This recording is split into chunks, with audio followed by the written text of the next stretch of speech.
This is Homa from Homa Studio, and welcome back to our Intro to Gravit series.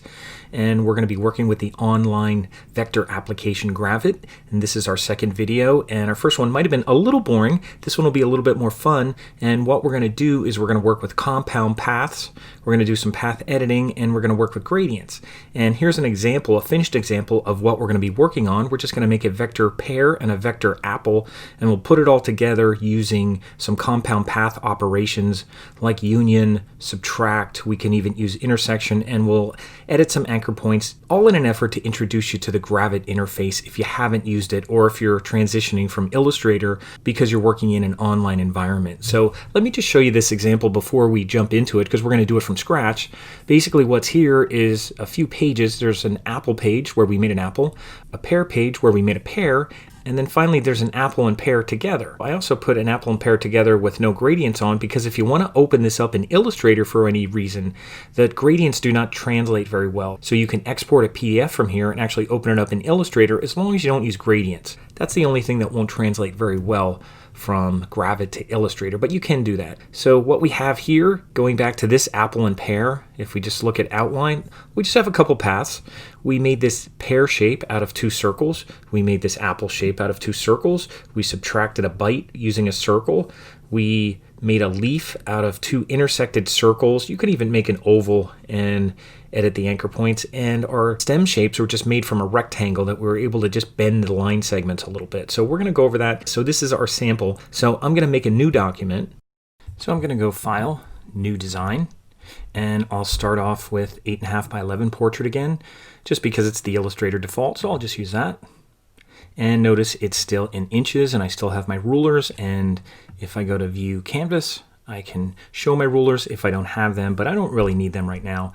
And I'm going to start off with two ovals, and I'm going to call my page Apple, because I'm going to do that first. And I'll use an ellipse, and I'll just make an egg shape to start. I'll zoom in a little bit. And just an egg shape like that is fine. And it's going to be gray by default. And I'm just going to rotate it 15 degrees. So I'll go over to my inspector, and I'll just double click in here and put in 15. And then I'm going to duplicate it. And I'm just going to do Command D or Control D on Windows, and I'll duplicate it. And keep in mind, when you draw an ellipse and then when I duplicated it, it says ellipse in here, and there's two of them, and my duplicate copy is right on top. So what I'm going to do is just move this over right now, and I'm going to flip it. Now I could put this at -15, or they have a flip horizontal tool. I'll use that, and then I'll highlight these two shapes, and I'll align them so they're aligned middle. So their middle point is aligned, and I'll do that over here. And I'll just kind of look at it and say, does that look like an apple? And I can just kind of bump that over a little bit with my arrow to move that over. And that's pretty good for a start right now. Now there are two ellipses. I'm going to highlight both of these and use a compound path operation. And those are up here. And I'm going to choose union. Now in Illustrator, sometimes this is called add or unite. Sometimes it's called minus front for subtract, but they use union, subtract, intersect, difference, and these are Boolean operations. And they're not going to be permanent right away, so you can still edit them right away. You can see if I do a union right now, it looks like they're permanent, but if I go in to edit the anchor points with my sub-select tool, I can't really do that yet. They're still separate shapes, which is good, because if something's not right about it, you could still change it. But when you want to make it permanent, now let me just point out over here, this layer now became compound shape, and it made a little sublayer, and the two ellipses are inside there. So what I'm going to do is just click on compound shape and use my squiggle or my convert to path tool with this button up here and just convert it to a path. Now it says path. And now you can see the anchor points because I'm on my sub-select tool. And what I'm going to do here is select this anchor point, and they call them joints, and I'm going to make it mirrored. Now it'll move that one down. Remember, these curve points, they move like a seesaw. So I'm just going to line them up straight and just kind of bring this in a little bit. And now I want a little more of an arc there, so I'll pull these out and just make that come up a little bit. So that looks okay. And then down here, I'll zoom in a little bit. This little point down here, instead of trying to smooth it out, I'll just delete it. So I can just hit my delete key and get rid of that. And if you want a little bit more of an arc to it, you could just hover over it and just drag up just a little bit. And that's my apple shape. I could also go over here and kind of stretch this up a little bit. I'll do the same thing on this side. And if you wanted to stretch out the whole shape, you could go back to your pointer and just stretch it out a little bit to make it a little taller. So that's my apple shape right now. And again, it's just one path. Now I can call this apple, but I'm going to do another operation, so I'll just leave it as path right now. I'm going to do a subtract, and I'm going to take a bite out of it, just like the Apple logo. And matter of fact, they use the bite out of it to give it scale so it didn't look like a cherry, because sometimes when you make a vector-looking apple, it looks like a cherry if it's all one color. So I'm going to take an ellipse and just draw one, and just draw it over here, kind of like a bite. And you can see it says ellipse. Now, I don't have to convert this to a path to do that operation, which is nice. So I could still highlight both the path and this ellipse and do a subtract operation. Now, remember the one on top, this has to be on top, and you can see in the layers it is on top right now. That's going to be the one that subtracts or cuts out of the underneath shape. So you do have to highlight both of these, and the ellipse has to be on top, and I'm going to use subtract. And that should make that go away. Now it's still there. If I hover over here, you're still going to see it's still there. And what's nice is if you didn't like your positioning of it, you can still click on here and kind of move it around a little bit. Sometimes you have to be careful doing that, but it's inside your compound shape sublayer here, or your layer group as they call them. So there's always kind of extra layers inside of your layer group, so you can move that around. And then if you're okay with that and you want to make it permanent, again, just highlight both of these, or just highlight your compound shape and convert that to path. And that'll get rid of those sublayers and it'll be one path. And what I'll do is I'll just call this path apple body, because it's just the body of the apple right now, and it's on the apple page. And what I should do before I do anything else is save this. So I'm going to go to File, Save to Cloud As, and I'm going to go inside my Homa Studio folder, and I'm just going to call it Apple Pear, because I think my other one is called Samples. So I'll just call it Apple Pear, and I'll hit Save. And now my apple pear is synced and it's saved. And then we'll move on and start coloring our apple body a little bit, and then we'll add a leaf and we'll add a stem. So the first thing we can do before making a stem and a leaf is give this some color. So I'm going to select this, and I'm going to go down in the little color fill area down there and click right in the circle, and I'll just make it red to start. And as I'm in this area, I could go to the color fill option and change it to radial gradient. Now it's using the red I had and then making a gradient with black. Now I'm going to switch that or swap it, and I'll use this button down here, and I'll keep it mostly red, and I'll change the highlight color from black to white. So to do that, just click over here, make sure you're on this color, and you can also go on this point. I don't usually use these points, but you could click on that point to change the black and change that to white. Now if you want to move this highlight around, remember, grab on here and just kind of move it up here. So I'm going to do that for now, and I'll just move the highlight area. Remember, this is one big circle, so that's kind of how it works. So when you grab this on the end, that kind of stretches the gradient that way, and if you bring it in, it makes it smaller. And same thing up here. That will stretch it vertically and bring it down and make it go that way. So we're going to keep them even right now. We're going to try to keep them kind of in this L shape for the time being. And we can add more colors in here. Well, I'll look at my sample and see how I did that one. That went from like a yellow to kind of a goldish color to an orange to a red. That actually has 5 colors in it, and we could do that. And we can just add colors in here. Now remember, when we edit a gradient, we always have to go into here. And I'm going to add a green at the end.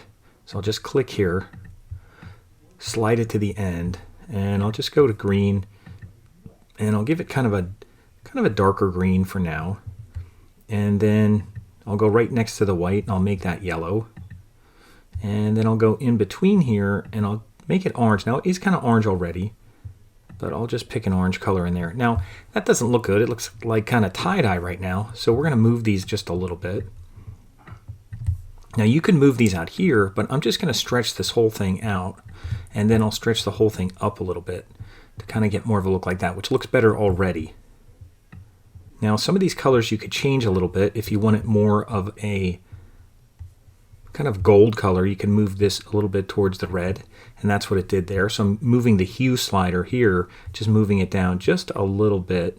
Then you could go in here and change the brightness and the saturation, but that's a nice gold color. And we have red here. Now I'm going to make this a little orangier. So I'll move it there. So I'm getting it a little more saturated because we have a very saturated red. And actually I don't want a very saturated red. So you can see if you click here or click there, if you want to kind of desaturate it, you could kind of move into this gray area a little bit. So I'm going to kind of tone it down a little bit, and even the green I'll probably tone down a little bit. Remember, you could just kind of move in. If you darken it, you're going that way. If you're desaturating, you're going more into the gray area. So I'm going to leave a little bit of kind of glow at the bottom, but I'll kind of bring it down just a little bit straight over. And that looks pretty good. And if you need to move this a little bit, you could kind of move this around. And what I usually do is try to always keep this in an L shape. But remember, this is a circle, so rotating a gradient won't do a whole lot. Just kind of doing this will do more. And if you wanted more green on the bottom, you'd almost have to move this thing up. Because remember, that's kind of where it is. So you could do that a little bit and bring a little green on the bottom. So that looks okay for now. And you can move this and experiment a little bit and drag it out. But that's pretty good for the apple right now, for the color that we have. So I'm going to zoom out.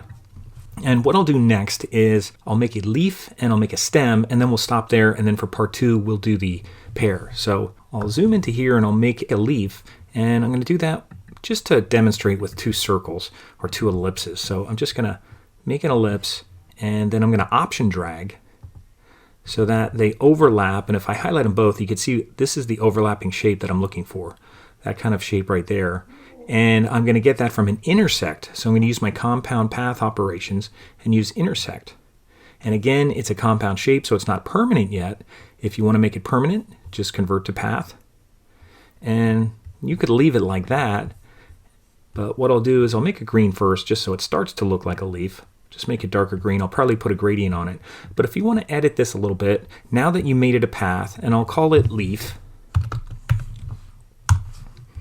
you can go to your sub-select tool and edit the anchor points a little bit. I'm going to pull these out a little bit. And then down here, I'm going to pull these down because they are moving separately right now. So they're, even though they say straight, they're actually disconnected is what they're doing right now. So I'm going to kind of do that, bring this out, and kind of bring this in a little bit to get a little bit more of a nice kind of leaf shape. I guess these could come down a little bit to kind of accentuate the area there of the leaf, but that looks pretty good. If you want to, move it a little bit and bring these down, move this down a little bit, shorten that. You could shorten this a little bit, but that's okay for a leaf right now. And if you want to put a very subtle gradient on it, I'm going to go back to my pointer. I'm just going to click in the fill area, and I'll change this to radial gradient. And it already has a green in the inside. I'm going to go on the outside and make it green again and just make it a very dark green, something like that. So that way you can edit these if you want a kind of a lighter middle. You could do that if you want a little lighter on the outside, but that's okay for a leaf right now. So I'm going to rotate that around. Now I'm not sure what that's going to look like yet until I put a stem on there, but I'll just move it here and kind of where a leaf would attach to a stem, and that looks okay for now. You could put it wherever you want it. I'll put it there. And now a stem, you might think, well, what kind of stem am I going to draw? I'm just going to use a rectangle. I'm going to just make a quick rectangle up here, and you could always make it bigger first and then scale it later, but I'm just going to do that, and I'll make it just a brown color. Now, to get rid of the gradient, because right now it's using the gradient that I use for the leaf, just go back to color fill, and that'll give it a solid color again, and then I'll just use a brown. Now, if you want a brown color, just use orange, and then just make it dark. And I'm going to use this, and you might say, well, that doesn't look like a stem. What I'm going to do is use my sub-select tool, and I can't. Now, remember, it's still a rectangle, so what do I have to do first? I have to convert to path. So I'm going to do that first. Now I can use my sub-select tool, and sometimes I'll say direct selection tool because that's what it's called in Illustrator, and that's okay. Now I'm going to bend this just by hovering over the line. I'm just going to bend it out a little bit. Not too much, and then I'll bend this one. Just hover over and bring it in, and I'll kind of vary it a little bit. And then you can move the anchor points. You could just grab them and move them and use the handles to edit them a little bit. Now if you want at the top, round it a little bit, just hover over that line and just bring it up a little bit. And you can even bring that one down just a little bit, and that kind of looks like a stem. Now it's a little too big right now, but we can make it smaller. So I'm going to select it and then go back to my pointer tool and make it a little bit smaller. Now, in terms of where it is, I would probably put the stem behind the apple body, and you could just drag it down here, and I'll call it stem, so I'll double click on that layer, and call it stem. So we have paths here, and I guess that looks okay. So I have my stem, I have my leaf, and I have my apple body shape, and I think that looks okay. The one last thing I'll do before we take a break is I'll put a little drop shadow on here. On this particular path, I'll go down here and put an effect, and I'll hit the plus sign, and we'll do it very subtle. So I'll just double click in here, and I'll just do 3 tab, 3 tab, 3 tab, and make it like 40%. And let's see what this looks like. It's going over 3 and down 3 a little bit, which is okay because if the highlight's here, then the shadow should be on the other side. So I'm just going to move it over a little bit. Now we have a little bit of shadow showing up there. That's okay. We could even move the Y down a little bit. So if we went here and it's at 3, let's see if we make it like 6.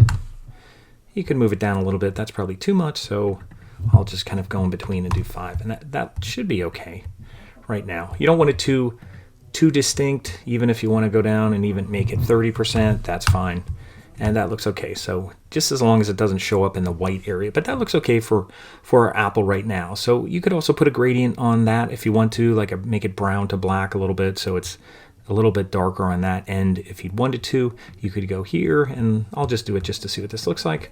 I'll go to color fill, change that to linear gradient, and I'll make it go from brown to black in that direction, and that, I think that's what it's doing. I'll bend it down a little bit to angle it, and that looks okay. So that's our apple for now, and I'm going to take a break here. So I'll make sure that I click on this thing to save my document, and what I'm going to do next is make a page with a pear, and then we'll put these all together. So I'll do that in part 2. We'll make our pear, which will be pretty quick, and we'll put them together with our apple and pear and finish this off.